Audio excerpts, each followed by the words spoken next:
Merci beaucoup pour cette invitation. C'est un plaisir, un honneur d'être ici. Donc ouais, moi je vais vous présenter essentiellement un projet de recherche qui a été effectué par un étudiant en thèse. Donc ça va être une grosse partie de ce que je vais vous présenter. Et en fait, pour résumer un peu ce projet, j'ai cette image. Alors qu'est-ce que vous voyez sur cette image? Vous voyez une bactérie ici, là, qui sort d'un bain d'H2O2. Et en fait, l'H2O2, le peroxyde d'hydrogène, en fait, c'est une molécule qui est extrêmement toxique pour les bactéries. Ça s'appelle du stress oxydant. Et là, au lieu d'être attaquée par le stress oxydant, en fait, le stress oxydant la booste. Elle devient une super bactérie capable de résister aux antibiotiques. Et en fait, ce que je vais vous montrer, c'est en fait que parfois, ce qui ne tue pas rend plus fort. C'est une phrase de Nietzsche. Et en fait, l'idée, c'est que ce stress, qui normalement devrait tuer la bactérie, va la rendre plus forte. Et ça, c'est à travers deux mécanismes, enfin, des molécules essentielles. Je vais vous montrer que, d'une part, cette résistance, elle est due à ce qu'on appelle la biogénèse des centres fer-soufre, mais surtout que cette biogénèse, elle est contrôlée par des ARN non codants, qu'on appelle des petits ARN, small RNAs. Et je vais vraiment vous parler de ça. Donc, je me suis dit que ce serait pas mal de faire une petite histoire des ARN non codants bactériens, mais en fait pas que bactériens, vous allez voir. Et en fait, quand est-ce qu'est né le concept de régulation par les ARN? En fait, il faut savoir que dès 1958, Crick, après la découverte de la double hélice, avait postulé ce qu'on appelle le dogme central de la biologie moléculaire, qui disait que la transmission d'informations se faisait de l'ADN vers l'ARN, vers les protéines. Ça a été très simplifié par la suite pour dire, en fait, finalement, l'ARN est une molécule intermédiaire entre l'ADN et la protéine dans le processus de traduction, et uniquement une protéine intermédiaire. Et donc il aura fallu beaucoup d'années avant qu'on pense que l'ARN puisse avoir d'autres fonctions. Beaucoup d'années, mais ceci dit, si on avait écouté mes collègues microbiologistes des prix Nobel, il n'y a que des prix Nobel, là, vous allez voir dans cette présentation-là. En fait, Jacob et Monod, déjà en 1961, donc Jacob et Monod, ce sont eux qui sont les parrains de la biologie moléculaire française, qui ont travaillé sur l'opéron lactose chez Escherichia coli, ceux qui ont montré les premiers la régulation génétique. Et donc dans ce papier, qui est un papier Princeps, où ils parlent de mécanismes de régulation génétique, dans leur modèle, le répresseur de l'opéron lactose devait être un ARN. Ouais, ils le dessinent sous forme d'ARN et pas que sous forme de protéine. Et pourquoi ils avaient eu l'idée que le régulateur serait un ARN et pas une protéine? Parce qu'il était beaucoup plus facile d'imaginer qu'un ARN va pouvoir s'apparier à l'ADN et modifier ainsi la transcription des gènes qu'une protéine. Bon, en fait, ils avaient tort, parce que le régulateur est vraiment une protéine dans ce cas-là. Et les vrais premiers ARN non codants régulateurs, moi je vais dire ARN non codants, mais je vais vous parler, parce qu'il y a d'autres ARN codants, mais c'est les ARN régulateurs, dont je vais vraiment vous parler, qu'on retrouve chez les eucaryotes, en fait, c'est les micro-ARN. Et ça, vous voyez, c'est 30 ans plus tard. Les micro-ARN, donc ça c'est Victor Ambros, dans C'est élégance, magnifique travail, qui a mis quand même 30 ans à être récompensé par le prix Nobel, bon, il y a l'espoir, où ils ont trouvé des petits ARN, tout petits ARN, qui pouvaient réguler l'expression génétique chez C. elegans. Okay. Il y a eu aussi un travail, là encore des prix Nobel, je crois en 2006 ou 2007, un truc comme ça, de Fire, Mello, qui ont montré l'ARN interférence. C'est quelque chose que vous utilisez si vous travaillez avec des cellules eucaryotes, c'est-à-dire on utilise de l'ARN pour inhiber la synthèse de gènes. Et ça marche par appariement. Ok, donc vous voyez 1961-1993, avant les micro-ARN. Mais en fait, si on s'était intéressé de plus près au monde des bactéries, en 1900 Ah oui, c'est vrai, ça marche pas ça. En 1984 déjà, il y avait déjà des ARN régulateurs qui avaient été identifiés chez la bactérie Escherichia coli. Et ça, c'était un travail de Mizuno qui, lui, n'a pas eu le prix Nobel. Dommage. Mais bon, voilà. Et en fait, l'essor de la régulation ARN, il a lieu plutôt vers les années 2000. Et pourquoi? Parce que c'est là où on commence à avoir des génomes séquencés.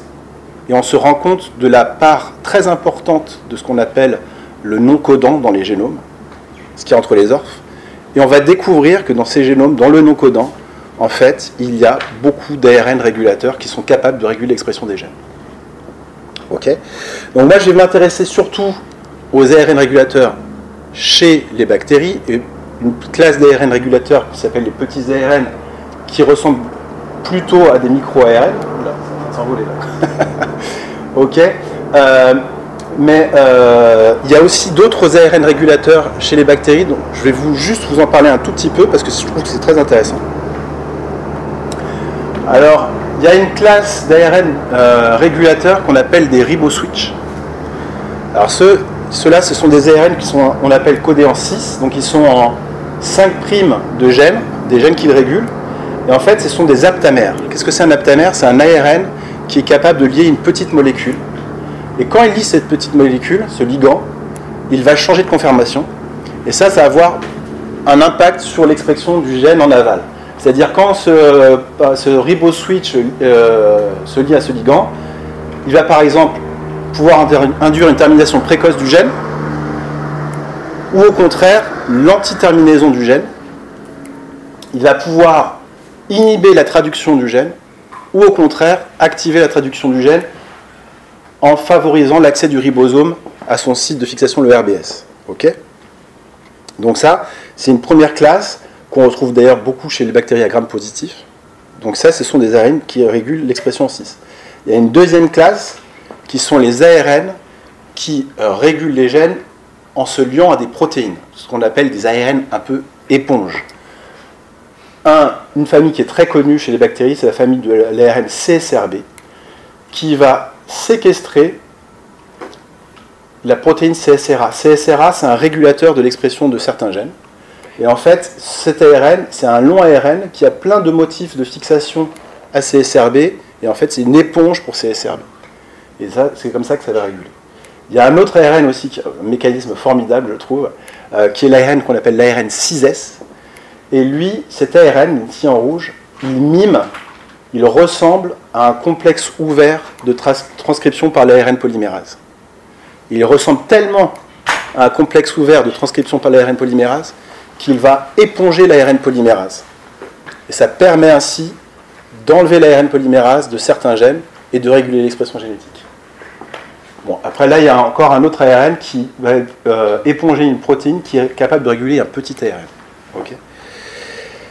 Et alors, la classe qui nous intéresse le plus, ce sont les petits ARN. Alors, qu'est-ce que sont les petits ARN? Déjà, pourquoi on les appelle petits? Parce que ce sont des ARN qui mesurent entre 50 et 200 nucléotides, donc assez petits. Ils ne codent pas de protéines. Et ils vont agir par appariement à leur cible ARN messager. Et cet appariement, il est favorisé par des protéines chaperones. Il y en a deux en particulier qui sont identifiées plutôt chez les entérobactéries, qui sont HFQ et une autre qui est ProQ. Et en fait, ces protéines vont permettre de faciliter l'appariement entre le petit ARN et l'ARN messager, mais aussi de stabiliser le petit ARN. Et alors, une fois que le petit ARN s'est apparié à sa cible ARN messager, il y a plusieurs conséquences. Soit il va modifier la traduction de cet ARN messager, soit il va modifier sa stabilité. Et comment ça se passe? Dans le cas de la traduction, il peut avoir une régulation négative parce que le petit ARN va se fixer à ce qu'on appelle le site d'accès du ribosome, le ribosome binding site. Et donc il va empêcher le ribosome de se fixer à ce RBS. Le ribosome ne veut plus pouvoir traduire la protéine en aval, et donc il y a une régulation négative. Au contraire, il peut aussi avoir une régulation positive dans le cas où le RBS, en absence de petit ARN, est piégé dans une structure en tige-boucle, dans l'ARN messager. Et là, le petit ARN va pouvoir s'apparier à la partie 5' de cette tige-boucle, ça va l'ouvrir, et ça va permettre l'accès du ribosome. En ce qui concerne la stabilité, il y a différents processus. Ça, c'est plutôt assez simple à comprendre. Soit l'ARN va être capable de recruter une RNase, soit au contraire, il va masquer le site de fixation d'une RNase. Et donc on peut avoir une régulation positive et négative à la fois sur la traduction et la stabilité des ARN messagers cibles de ces petits ARN. Et en fait, ce qu'il faut aussi comprendre, c'est que ces petits ARN, ils fonctionnent avec par appariement aux ARN messagers cibles. C'est des appariements qui sont assez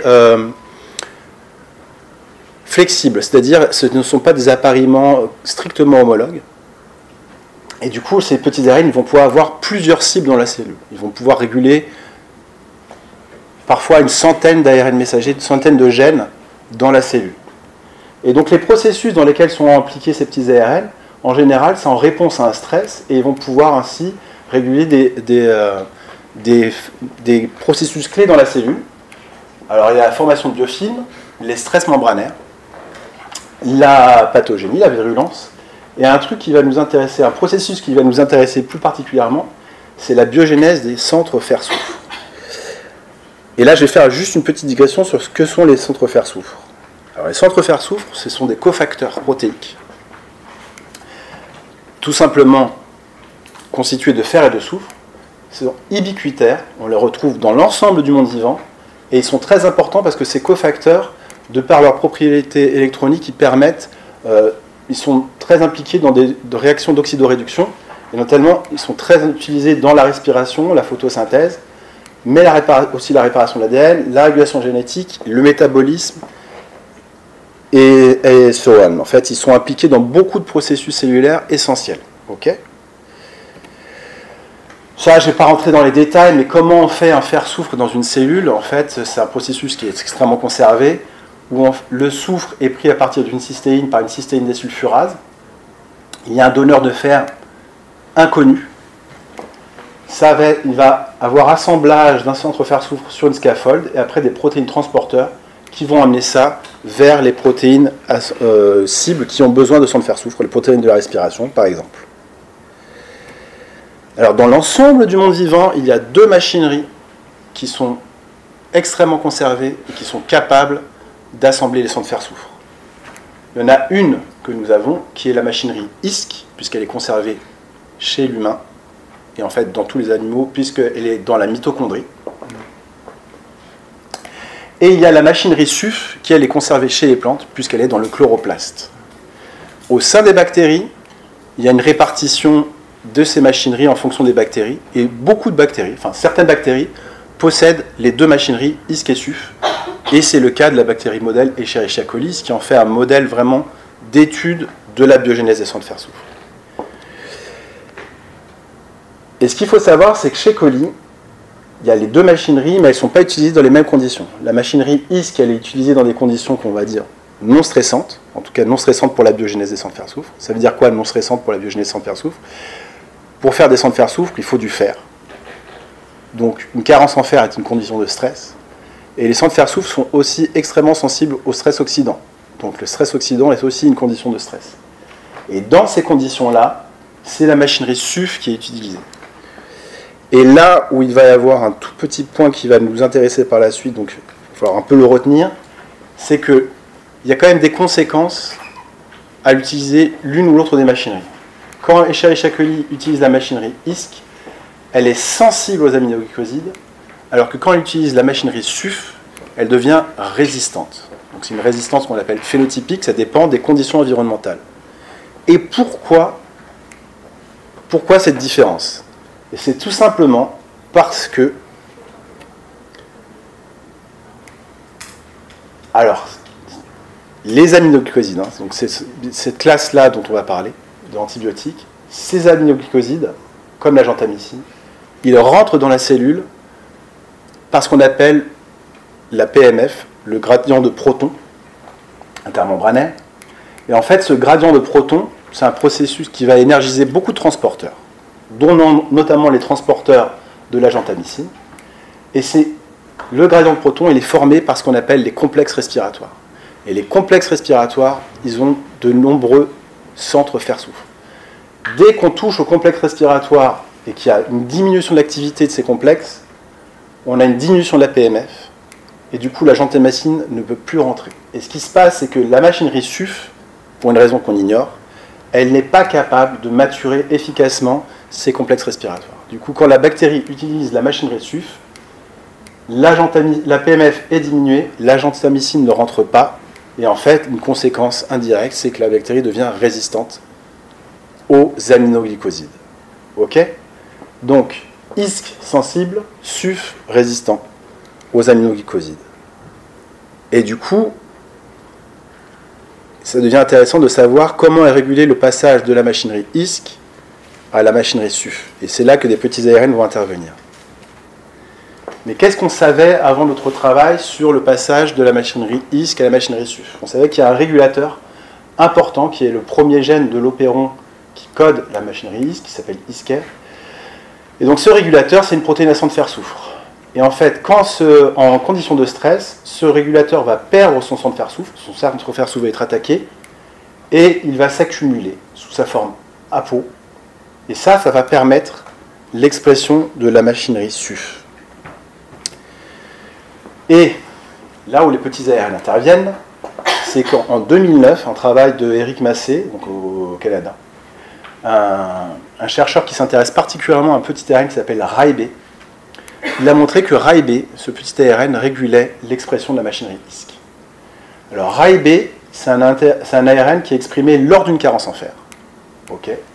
Et RAIB, ce que Eric Massé avait montré à l'époque, c'est que RAIB va pouvoir s'apparier à l'ARN messager ISCAR-SUA, mais pas n'importe où au niveau de cet ARN messager, dans la région intergénique entre ISCAR et ISCAS.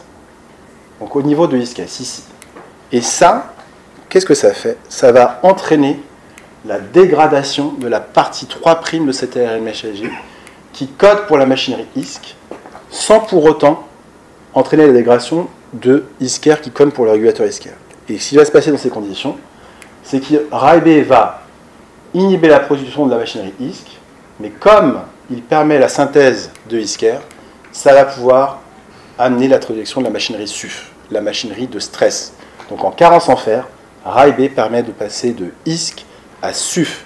Et si vous avez bien suivi, je vous ai dit que quand la bactérie utilise la machinerie SUF, elle devient résistante aux aminoglycosides. Et ça, c'était un travail que Sylvia Charer, une étudiante en thèse au laboratoire, avait pu montrer en 2019. Donc là, le travail que je vais vous montrer, c'est on s'est intéressé, est-ce qu'il y a d'autres régulateurs de petits ARN qui pourraient réguler ISCAR et ainsi contrôler, induire la résistance à la gentamicine dans d'autres conditions. Ok? C'est ça qu'on cherchait à la base. Est-ce qu'il y a d'autres petits ARN qui seraient capables de réguler directement ISCAR et pour savoir s'ils avaient un effet sur la résistance aux aminoglycosides? Alors comment on les a recherchés, ces petits ARN? Eh ben, on avait, ce qu'on a fait, c'est qu'on a fait une fusion du gène ISCAR à la GFP. Ok.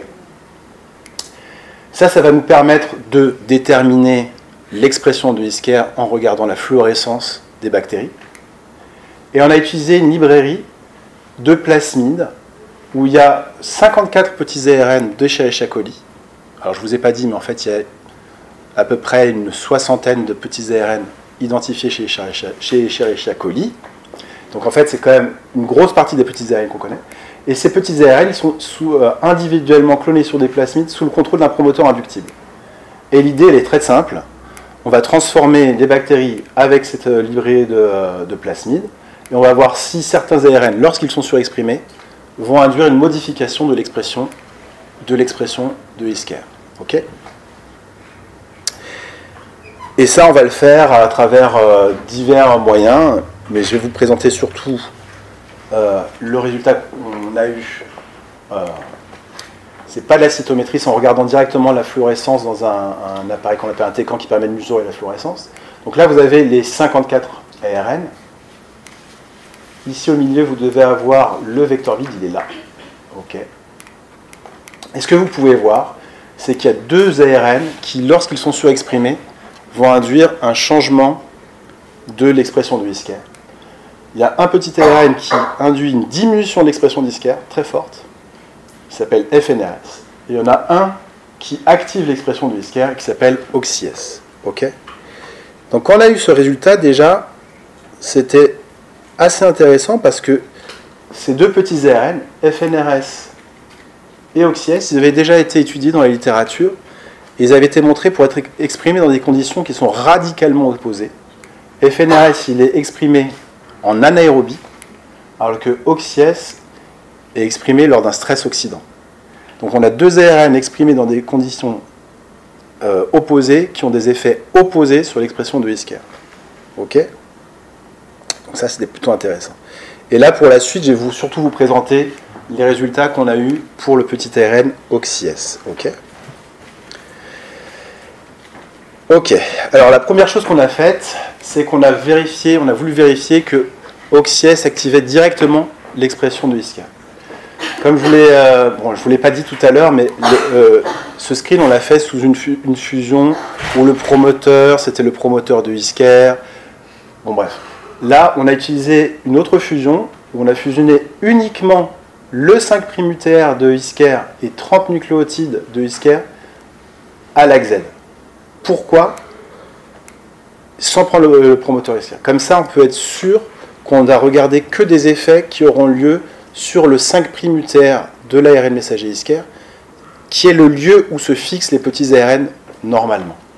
Et quand on fait ça, eh ben on retrouve encore l'activation par OXY-S et une inhibition par FNRS.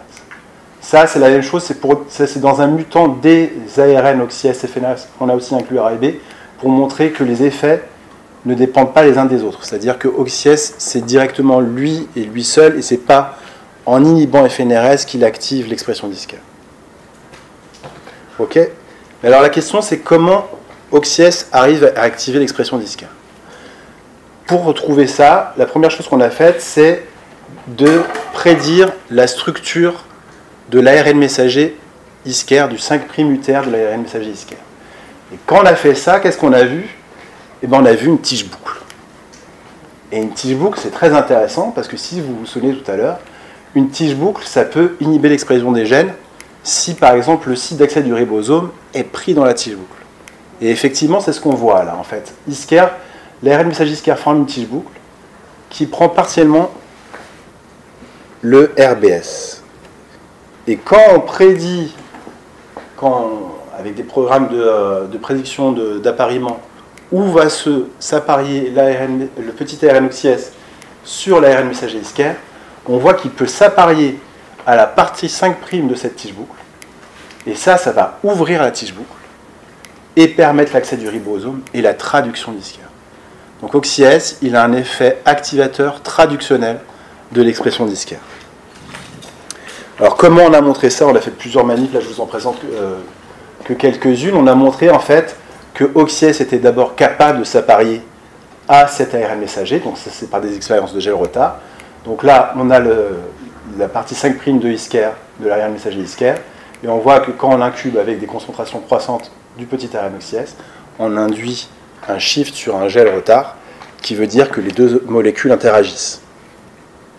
Et non seulement ça, mais après, ce qu'on peut faire aussi, c'est introduire des mutations dans le petit ARN qui devraient empêcher l'appariement entre le petit ARN et l'ARN messager. Donc on a changé ces 3C en 3A, en se disant on va interrompre l'appariement d'OXY-S avec Isker et ça devrait empêcher la régulation d'OXY-S sur Isker. Quand on fait ça, c'est effectivement exactement ce qu'on voit. On introduit cette mutation, on n'a plus l'activation de l'expression de Isker par OXY-S. Et non seulement on n'a plus l'activation, mais on n'observe plus non plus de retard sur gel en utilisant cette forme du petit ARN. Donc le petit ARN OXY-S s'apparie à l'ARN messager Isker, il ouvre la tige boucle et il permet la traduction d'Isker. C'est comme ça qu'il active l'expression d'Isker.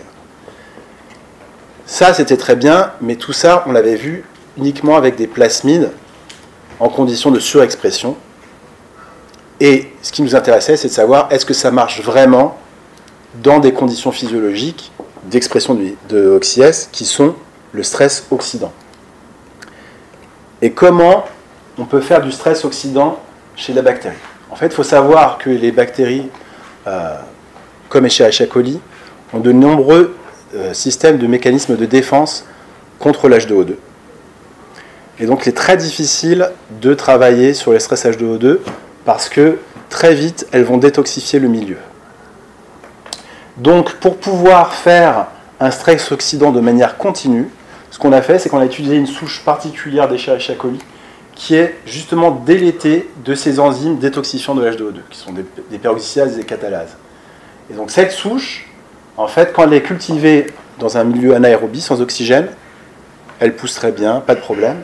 Mais par contre, dès qu'on la passe en conditions aérobie, donc dès qu'on la met en culture en présence d'oxygène, elle va accumuler de l'H2O2, jusqu'à 1 micromolaire d'H2O2. Et ça permet d'avoir un stress continu. Donc la première manip qu'on a fait, c'est de savoir est-ce que cette souche, quand on la passe en aérobie, on a l'expression effectivement du petit ARN oxyase. Et ce que vous voyez ici, ça c'est un Northern blot. Donc on va regarder l'expression du petit ARN en faisant comme un Western blot, mais avec une sonde pour détecter les ARN. Et là on détecte oxyase. Et ce qu'on peut voir, c'est qu'on passe cette souche, qui s'appelle la souche HPX, à T0, on la cultive en présence d'oxygène. Vous voyez, à T0, il n'y a pas d'oxyase. Et au fur et à mesure qu'elle est cultivée en présence d'oxygène, elle accumule des doses massives de oxyase. Et bien sûr, dans le temps oxyase, vous n'en voyez plus. Donc, on a utilisé cette souche, et on s'est demandé, cette souche maintenant, comme elle exprime oxyase, est-ce que quand on passe cette souche en présence d'oxygène, on va avoir l'expression d'Isker? Et pour cela, on a utilisé notre fusion Isker-GFP. Et donc, à T0, on met les souches en présence d'oxygène, en aérobie, et on observe l'expression de Isker-GFP en mesurant la fluorescence. Et ce que vous pouvez voir, c'est que cette souche, dans cette souche, on voit qu'il y a une expression massive de Isker au fur et à mesure du temps, qui est diminuée dans le mutant oxyase. Elle est diminuée, elle n'est pas abolie. Ça veut dire que oxyase est nécessaire à une expression, la full expression, comme on dit en anglais, à l'expression totale de Isker, mais il y a aussi d'autres facteurs qui permettent quand même l'expression de Isker, même en absence d'oxyase.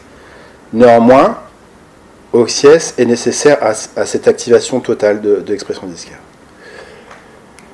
Ça, c'est juste des expériences de complémentation. Donc, on a pris la même souche HPX delta oxyase. Donc, vous voyez que ça, on voit qu'il n'y a plus l'expression totale de Isker, et que par contre, quand on surexprime oxyase à partir d'un plasmide, on arrive à complémenter ce phénotype. Donc, c'est bien oxyase qui directement, dans ces conditions, active l'expression d'Isker.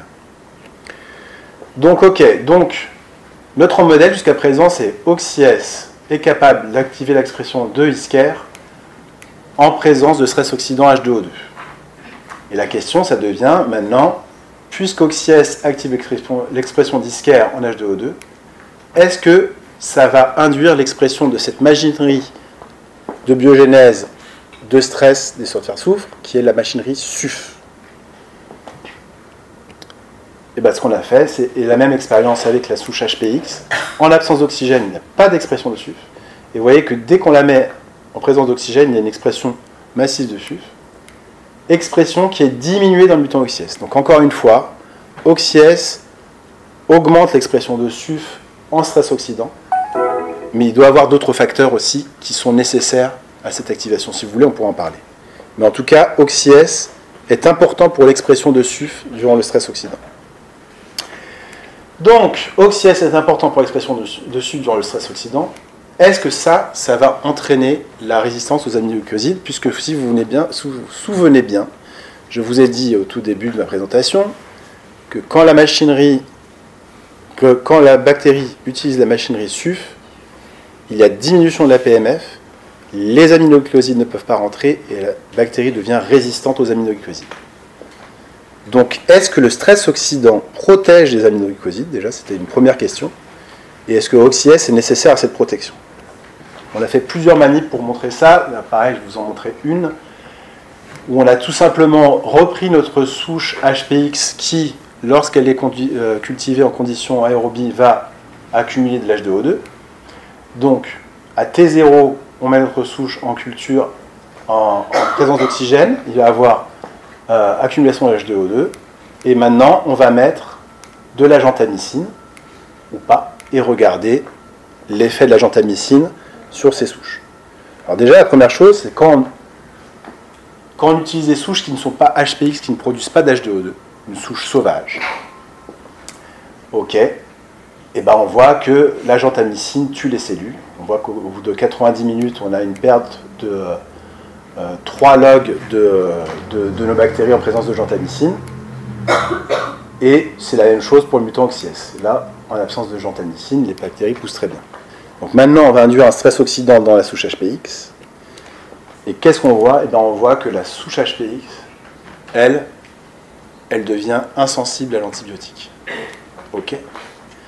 Et la souche HPX est insensible à l'antibiotique. Et ça, c'est complètement dépendant du petit ARN OxyS, parce que la souche HPX délétée du petit ARN OxyS, elle devient complètement sensible. Donc OxyS est nécessaire pour la résistance à la gentamicine durant le stress oxydant. Et cette résistance, elle est bien due à Isker, parce qu'en fait, là, c'est la même souche, mais avec un plasmide, le PTRC. Et donc cette souche-là, elle est sensible, la souche HPX zeta OxyS, mais si on surexprime Isker sur un plasmide, un Isker qui est indépendant de OxyS, on voit qu'on restaure la résistance. Donc c'est bien l'effet de OxyS sur Isker qui est nécessaire à la résistance à la gentamicine. Bon, ça je ne vais pas en parler, c'est juste pour vous dire qu'on a testé d'autres antibiotiques que la gentamicine, et que ça marche uniquement pour les aminoglucosides que sont la kanamycine. La gentamicine et kanamycine, et par contre, vous voyez que pour ampicilline, orfloxacine, tétracycline, il n'y a pas d'effet du mutant OxyS. C'est normal parce qu'en fait, cet effet, il est dû vraiment à l'entrée de l'antibiotique, et c'est uniquement les aminoglucosides dont l'entrée est dépendante de la PMF. Okay. Donc voilà, donc là je vous ai montré, c'est ce que je vous expliquais tout à l'heure, ce qui ne te tue pas te rend plus fort. Le stress oxydant, un stress oxydant modéré, on est d'accord, hein, est capable de protéger les bactéries des aminoglycosides, et ça c'est dû à l'action d'un petit ARN qui va réguler toute une cascade de régulation qui va entraîner cette diminution de la PMF et de l'entrée de l'antibiotique. Bon, ça je suis pas sûr que je vais vous en parler, en fait je vous ai dit au tout début, aussi on a trouvé un autre ARN, un petit ARN qui lui réprime l'expression d'Isker. Et donc là, l'idée, c'est que ce petit ARN est en fait un miroir de cet ARN OxyS, parce que lui, il est exprimé en anaérobie. Au lieu d'activer l'expression d'Isker, il va la réprimer. Et donc, la théorie, c'est plutôt qu'entraîner la résistance aux aminoglycosides, il devrait entraîner une sensibilité accrue aux aminoglycosides. Mais ça, c'est pas tout à fait vrai, parce que là, on est dans des conditions anaérobie, et on n'a plus besoin des complexes respiratoires. En tout cas, ce ne sont plus les complexes respiratoires qui sont responsables de la PMF dans ces conditions, puisque les complexes respiratoires, ils marchent avec de l'oxygène. Okay. Donc là, comme je suis à l'IHU, je me suis dit, tiens, bon, pouvez-vous dire, est-ce que ça, tout ça, ça a un intérêt dans le contexte de l'infection? Parce que c'est vrai que tout ce que je vous ai montré, c'est chez la bactérie modèle et chez Escherichia coli, qui n'est pas un pathogène. Mais il faut savoir qu'il y a quand même des bactéries qui sont capables de se retrouver nez à nez avec un stress oxydant massif. Ce sont par exemple les salmonelles lorsqu'elles sont dans la vacuole, dans le macrophage. Parce que le macrophage utilise de l'H2O2 pour se débarrasser des bactéries. Ok ? Et en fait, Salmonella expérience un stress H2O2 dans le macrophage, mais tous les ARN dont je vous ai parlé, RAI-BFNR et c'est surtout OxyS, ils sont conservés chez Salmonella, ok ? Et aussi les systèmes ISC et SUF.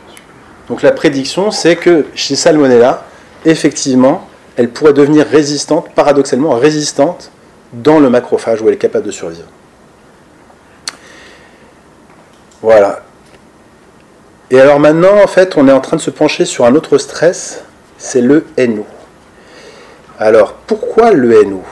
Eh bien, si je reviens encore à mon schéma du macrophage, il y a un autre stress qui est très important pour se débarrasser des bactéries, c'est le NO. Et pourquoi? Parce que le NO, il est très toxique pour les bactéries. Parce qu'il va entraîner la dinotrisolation des centres fer, fer-soufre. Et ça va inactiver les protéines de fer-soufre. Vous voyez encore, le NO, il va encore toucher les centres fer-soufre. Et dans la littérature, qu'est-ce qu'on voit? On voit que le NO est capable de rendre les bactéries résistantes aux aminoglycosides. Et ça, c'est des manips qui sont faites chez Salmonella. Donc ça, c'est, on va dire, in Erlen. Vous voyez que c'est à peu près les mêmes manips que je vous ai montré tout à l'heure. Donc ça, c'est des Salmonella. On leur met de la gentamicine, elles meurent. Mais si on met de la gentamicine avec un producteur de NO, elles deviennent résistantes à la gentamicine. Et là, c'est encore plus intéressant, c'est dans un macrophage. Pas n'importe quel macrophage, c'est un FOX-. C'est la NADPH oxydase-. Ça veut dire que c'est des macrophages qui ne sont plus capables de faire du stress OX, ils sont capables que faire du stress NO, parce qu'ils ont la nitric oxide synthase NOS. Okay, donc c'est FOX-. Vous voyez que les bactéries, quand on compte les bactéries après un traitement gentamicine de ces macrophages, on voit qu'elles sont résistantes à la gentamicine. Par contre, si on fait la même expérience dans un mutant qui n'est plus capable, un mutant du macrophage qui est plus capable de synthétiser du NO, on voit que les bactéries redeviennent très sensibles à la gentamicine. Ok ? Donc ces auteurs, donc, ils décrivent ce processus et ils ne savent pas très bien comment expliquer pourquoi il y a cette résistance.